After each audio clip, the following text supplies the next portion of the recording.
किस वो नशे में आके गुलाम नबी आजाद साहब ने फारूक अब्दुल्ला को निशाना बनाया, उसमें भी पीडीपी वाले को निशाना बनाया गया। रिकॉर्ड्स आप सबके सामने है। वहां पे जो गाने गाए गए, जुल्म का अलबर्न हटाओ, कलंकवाद को वोट डालो, वो क्या हम भूल जाएंगे? क्या मेरे वर्कर ये भूल जाएंगे? 70 के हटने पे जश्न मनाया, आज वो लोग भी मातम मना रहे हैं। मैं तो नहीं भूला किस तरह लेह से खबरें आई, क्या मिठाइयां बांटी गई, किस तरह पटाखे वहां पे फोड़े गए। आज वही लोग कहते हैं ना कि हमें एक स्पेशल स्टेटस वापस दे दीजिए। वो नशे में आके गुलाम नबी आजाद साहब ने फारूक अब्दुल्ला को निशाना बनाया, उसमें भी पीडीपी वाले को जुमा उनको हफ्ता नहीं हुआ है सियासत में आए हुए, वो भी गुलाम नबी आजाद साहब के साथ मिलकर फिर फारूक अब्दुल्ला साहब को, नेशनल कॉन्फ्रेंस को ट्विटर के जरिए निशाना बनाते हैं पीडीपी के प्लेटफॉर्म से। और फिर आप कहते हो कि कोalition कहां है ना? कोalition को मेंटेन रखना ये अकेले नेशनल कॉन्फ्रेंस की जिम्मेदारी नहीं है, ये उन लोगों की भी जिम्मेदारी है जिन्होंने एक आदत बनाई हुई है, जो आदत से मजबूर हैं नेशनल कॉन्फ्रेंस को निशाना बनाते बनाते। जब तक वो अपनी हरकतों से बाज नहीं आते, वो हमसे कोई ज्यादा उम्मीद रख नहीं सकते। लेकिन इस बात के बावजूद भी कि हम लगातार उनसे उनके हमले के शिकार होते हैं, मैंने तब भी कांग्रेस को इस बातचीत के दौरान उनसे कहा है कि देखिए ना, 6 सीटों में ज्यादा गुंजाइश है नहीं, लेकिन हम असेंबली में एक साथ काम करने के लिए दरवाजा खुला रखने के लिए तैयार हैं, लेकिन बशर्त ये कि हम देखें कि इस आने वाले पार्लियामेंट इलेक्शन में उनका रवैया कैसा रहेगा। इतना ही।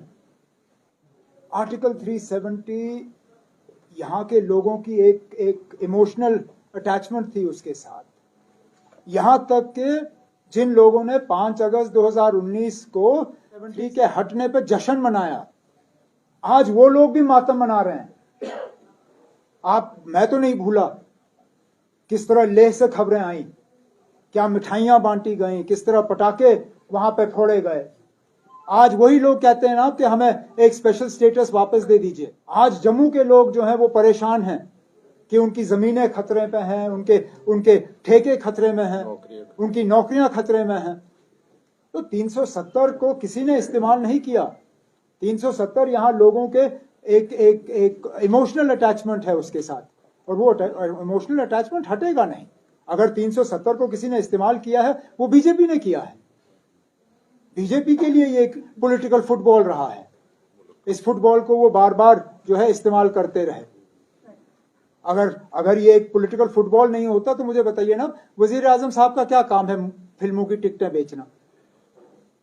वजीर आजम खान साहब खुद आते हैं जम्मू में, बॉलीवुड की फिल्मों को जो है वो तारीफ करते हैं, और कौन सा फिल्म? जो 370 पे बना। अब मुझे बताइए ना, अगर ये 370 को सियासी तौर इस्तेमाल करना नहीं है तो क्या है? हम लोग नहीं करते ना, कौन लड़ेगा?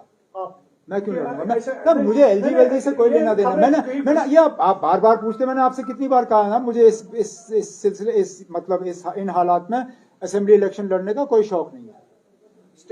कांग्रेस के साथ बातचीत हमने की हुई है।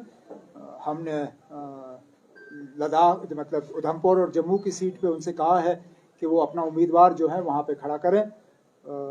हमने लद्दाख जो लेह करगिल वाली सीट है उस पर भी उनसे कहा हुआ है कि हम वो सीट जो है उस पर हम नेशनल कॉन्फ्रेंस का उम्मीदवार जो है खड़ा नहीं करेंगे, और हमारी कोशिश सबकी यही रहनी चाहिए कि कोई ऐसा कंसेंसस कैंडिडेट वहाँ पे हम सब मिल के निकालें जो कि बीजेपी से वो सीट जो है वापस लेने में कामयाब हो सके। यहाँ तक कि मैं आपसे शेयर करूं कि अनंतनाग की सीट पे भी हम कोई जोर जबरदस्ती नहीं कर रहे थे। मैंने यहाँ तक कि जब कांग्रेस से हमारी बातचीत हुई, मैंने ये भी कहा उनसे कि क्योंकि वो दूसरे नंबर पे आए थे, सीट हमारी थी, लेकिन अगर कांग्रेस बहुत ज्यादा इंटरेस्टेड थी अनंतनाग की सीट के लिए, अगर उस पर मिसेस सोनिया गांधी या राहुल गांधी या प्रियंका गांधी उस सीट पे लड़ने के लिए तैयार होते, हम वो सीट उनके लिए छोड़ देते, हमें कोई एतराज नहीं होता। लेकिन क्योंकि हमारी जीती हुई सीट है, हम और किसी के लिए वो जीती हुई सीट छोड़ने के लिए तैयार नहीं थे, जो कि मुझे लगता है हमारा हक है। कांग्रेस अगर हस्तक्षेप करे राहुल या सोनिया तो क्या पीडीपी के लिए आप वो सीट छोड़ सकते हैं? तो मैंने पहले ही आपसे कहा ना, अब जो तीसरे नंबर पे आए उनको सीट मांगने का कहां से हक बनता है? और वो तीसरे नंबर पे तब आए जबकि पूरी जमात उनके साथ थी। आज जिन्होंने उनको तीसरे नंबर पे लाया उनमें से कितने लोग आज पीडीपी में हैं? मतलब ये कहां का इंसाफ? और वैसे भी मुझे ये बता, अब मैं आपसे ये क्लियर करूं ना, अगर मुझे इंडिया अलायंस में जाने से पहले यह कहा गया होता कि इंडिया अलायंस में हमें अपने आप को कमजोर करना है इंडिया अलायंस के किसी दूसरे मेंबर के लिए, मैं शायद कभी इंडिया अलायंस में जाता ही नहीं। इंडिया अलायंस में जाने का हमारा एक ही मकसद था जो उसमें गए, कि हमारा मुकाबला बीजेपी और एनडीए के साथ है।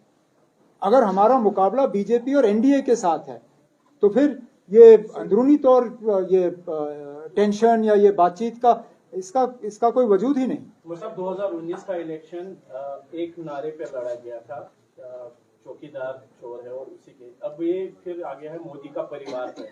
तो क्या एक ही इस पे पूरा चुनाव लड़ा जाएगा, ना कि किसी और बड़े मुद्दे पर? क्योंकि बीजेपी की तरफ से नैरेटिव ये जो नारे आपने अभी यहाँ हमें उनके बारे में याद दिलाया, मैं कभी उनके हक में था नहीं और ना उनका हमें कोई फायदा हुआ है। उल्टा जब कभी हम इस तरह के नारे जो है इस्तेमाल करते हैं, तोड़ मरोड़ के नुकसान इस्तेमाल करने वाले का ही होता है। वोटर इन चीजों से मुतमईन नहीं होता।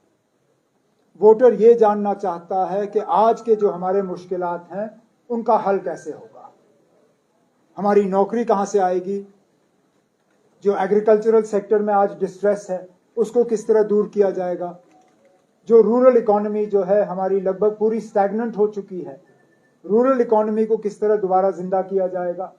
इन चीजों पे जो है वोटर सुनना चाहता है, बजाय ये कि किसका परिवार है या नहीं है। और ऐसे जो है, जो हम मतलब या तो हम सेल्फ गोल करते हैं या गोल के आगे से हम गोलकीपर को हटा के मोदी साहब से कहते हैं ना लाओ कर लो स्कोर। अब परिवार पे हमने खुल्लम खुल्ला उनको गोल दे दिया और उन्होंने मौके का इस्तेमाल किया और बड़े तरीके से किया, कहा कि मोदी उनका है जिनका कोई नहीं, और हमारे पास इसका जवाब ही नहीं है। तो मैं तो अपने, वो मुझसे हालांकि सियासी तौर और उम्र के लिहाज से बहुत सीनियर हैं, लेकिन मुझे थोड़ा बहुत जो तजुर्बा है वो यही है कि हमें इस तरह की सियासत जो है वो छोड़ के हमें लोगों के मुद्दों की सियासत करनी चाहिए। ये चौकीदार, ये अदानी अंबानी, ये राफेल, ये परिवार, ये चलता नहीं है। अपोजिशन को कितना नुकसान होगा इस जो भी नैरेटिव बना है? क्योंकि वोट आने दीजिए, मैं अभी कैसे कह सकता हूँ? How can I tell you whether we will lose 1 seat or 3 seats or will gain 1 or 3?